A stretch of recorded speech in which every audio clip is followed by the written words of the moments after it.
ये कहानी आपको किसी साइंस फिक्शन की तरह लग सकती है, लेकिन है नहीं।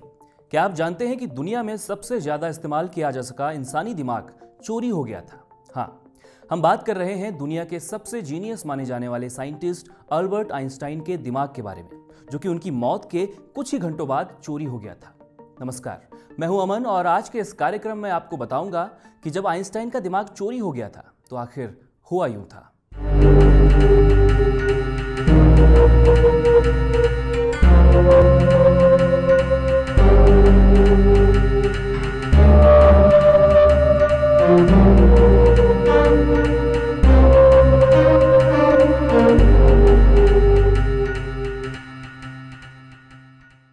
आइंस्टाइन का दिमाग दुनिया के उस विरले दिमाग के तौर पर जाना जाता है जिसका सबसे अधिक इस्तेमाल हो पाया था। लेकिन साल 1955 में आइंस्टाइन की मौत के लगभग 7.5 घंटे बाद ही उनका दिमाग चोरी हो गया था। 19वीं शताब्दी में दुनिया के जीनियस दिमागों को सहेज कर रखने का प्रचलन था, ताकि वैज्ञानिक ये पता लगाने की कोशिश कर सकें कि इन इंसानों की बुद्धिमत्ता का ये स्तर कैसा था। कंप्यूटिंग मशीन यानी कंप्यूटर की खोज करने वाले चार्ल्स बेबेज का दिमाग भी लंदन के रॉयल कॉलेज ऑफ सर्जन्स के हंटेरियन म्यूजियम में रखा गया है।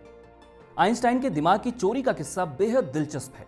दरअसल आइंस्टाइन को इस बात का पहले से ही यकीन था कि वैज्ञानिक उनके मरने के बाद उनके दिमाग का अध्ययन करना चाहेंगे, लेकिन उन्होंने इसके लिए स्पष्ट तौर पर मना कर दिया, क्योंकि वे मानते थे कि इस तरह के अध्ययन मुश्किल से ही कोई काम की जानकारी मुहैया करा पाते हैं।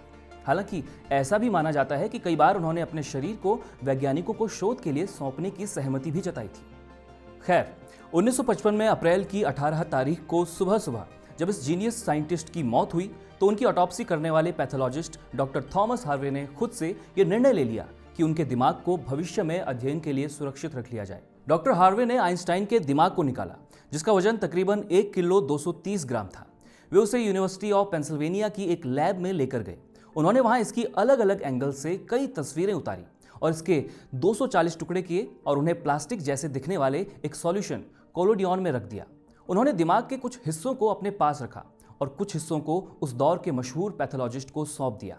डॉक्टर हार्वे ने ऐसा इस उम्मीद में किया था कि आइंस्टाइन जैसे जीनियस और विरले इंसान के दिमाग के हिस्सों का माइक्रोस्कोप की मदद से किया गया अध्ययन यानी कि साइटो आर्किटेक्टोनिक्स उन महत्वपूर्ण जानकारियों तक पहुंचाएगा जो कि भविष्य में इंसानी दिमाग की संभावनाओं को और विस्तार से समझाने में मददगार साबित होंगी। Possessing genius the bizarre Odyssey of Einstein's brain की लेखिका कैरोलिन अब्राहम एक इंटरव्यू में बताती हैं, हार्वे को अपने प्रोफेशन से बड़ी उम्मीदें थी। मुझे लगता है कि उन्हें मेडिसिन के क्षेत्र में अपना नाम कमाना था, जो कि अन्यथा नहीं संभव था। और एक दिन जब वो अपने काम पर गए तो उन्होंने अपनी ऑटोप्सी टेबल पर अल्बर्ट आइंस्टाइन के शरीर को लेटा पाया। यह हार्वे की व्यक्तिगत महत्वाकांक्षा रही हो या फिर दुनिया के सबसे महान दिमाग को अध्ययन के लिए संरक्षित कर पाने की उनकी पेशेवर भूख, चाहे जो कुछ भी रहा हो, लेकिन तकनीकी तौर पर यह एक चोरी ही थी, क्योंकि न तो आइंस्टाइन, ना ही उनके परिवार के किसी सदस्य और ना ही किसी दूसरी अथॉरिटी से उन्होंने ऐसा करने की अनुमति ली थी। जब न्यू जर्सी के ट्रेंटन में आइंस्टाइन का अंतिम संस्कार कर दिया गया तो उसके थोड़ी ही देर बाद आइंस्टाइन के बेटे हांस अल्बर्ट को इस चोरी के बारे में पता चल गया और वो सदमे में आ गए। हालांकि बाद में डॉक्टर हार्वे ने उन्हें आइंस्टाइन का दिमाग अपने ही पास संरक्षित रखने के लिए मना लिया था।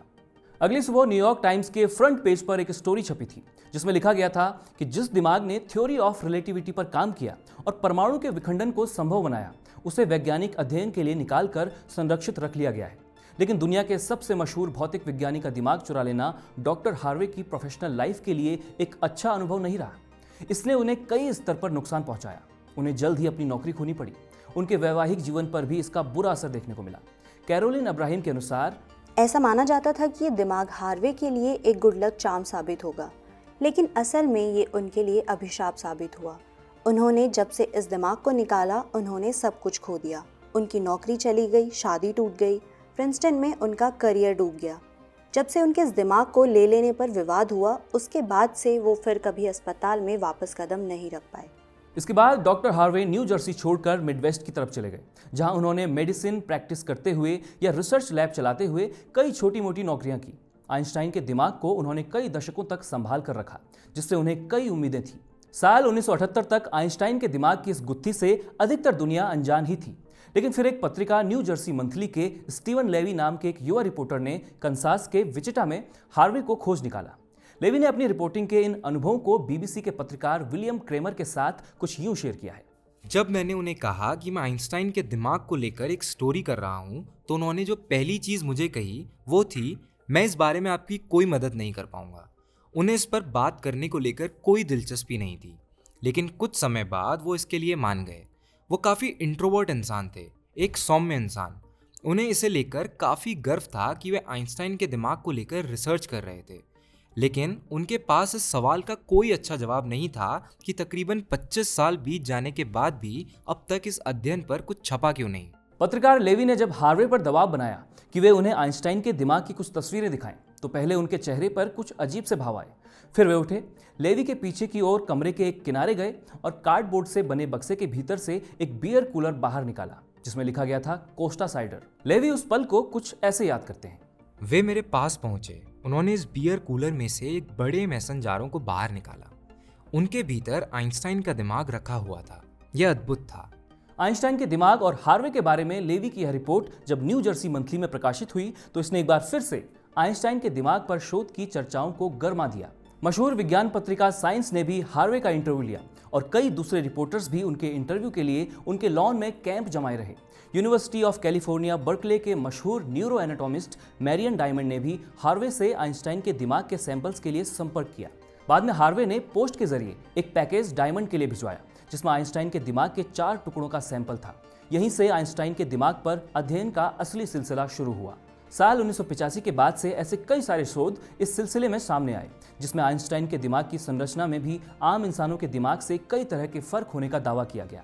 हालांकि न्यूरोलॉजी में अब भी इस बात का कोई प्रमाण नहीं है कि दिमाग की संरचना या आकार का किसी इंसान की बुद्धिमत्ता पर फर्क पड़ता है। आइंस्टाइन की मौत के 67 साल बाद भी उनके दिमाग के कई अवशेष आज तक सुरक्षित रखे गए हैं। इनमें से कुछ न्यू जर्सी के प्लेन्सबोरो में मौजूद pen medicine Princeton medical centre में है और कुछ पेंसिल्वेनिया के मर्टर म्यूजियम में, जहां आम लोग भी इन्हें देख सकते हैं। आइंस्टाइन के दिमाग की चोरी का एक दिलचस्प किस्सा आपके लिए लिखा था हमारे सहयोगी रोहित जोशी ने। ये किस्सा आपको कैसा लगा हमें कमेंट बॉक्स में जरूर बताइएगा। बारामासा के सभी कार्यक्रम अब आप हमारी वेबसाइट baramasa.in पर भी देख सकते हैं। जाते जाते एक जरूरी सूचना उन सभी दर्शकों के लिए जिन्होंने बारामासा के कार्यक्रमों को खूब सराहा और हमें समर्थन करने की इच्छा जताई, तो हमें सपोर्ट करने के लिए अब आप baramasa.in वेबसाइट पर जाकर सब्सक्राइब का विकल्प भी चुन सकते हैं और अपने अनुसार कोई भी प्लान चुनकर हमारा हौसला बढ़ा सकते हैं, ताकि हम लाते रहें आपके लिए ऐसे ही दिलचस्प किस्से बारामासा।